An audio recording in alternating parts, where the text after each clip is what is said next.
મારું નામ રમેશભાઈ જયરામભાઈ પટેલ. લાખાજીરાજ શાક માર્કેટમાં અત્યારે રિનોવેશન ચાલે છે, ચાલતું નથી. 6 મહિનાનું કહીને અમને અત્યારે હવે કાંઈ જવાબ દેતા નથી. ડબલ ભાડું કર્યું છે. હવે આમાં અત્યારે આ ઉંમરે અમારે વેપાર કરવા ક્યાં જવું? આ રોજી રોટી 40% ધંધો નથી હાલતો. આ તકલીફમાં મૂકણા બહાર અમે બેઠા, અહીંયાય ભાડું દેવું ને વાંય ભાડું દેવું. તો હવે અમારે કરવાનું શું? એકાઈ અધિકારી અહીંયા જોવાય નથી એવા 3 મહિનાથી.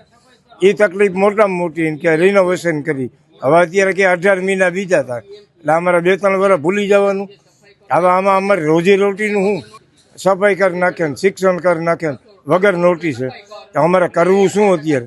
આ બહાર બેઠા, અમારી ઉંમર થઈ ગઈ. અત્યારે વેપાર કરવા ક્યાં જવું? અંદર અમને કસ્ટમર મળતા, અત્યારે અહીં કોઈ નથી મળતું. અમે 70 વર્ષથી અહીં વેપાર કરી છીએ.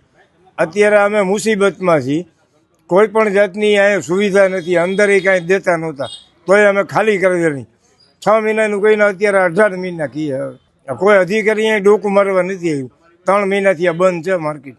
અમારી માંગણી વહેલી તો કે રિપેરિંગ કરીને અમને દઈ દઈએ, રિનોવેશન કરીને. બસ અમારી એ જ માંગણી છે. એટલે અમારા વેપાર ધંધા ચાલુ રહીએ.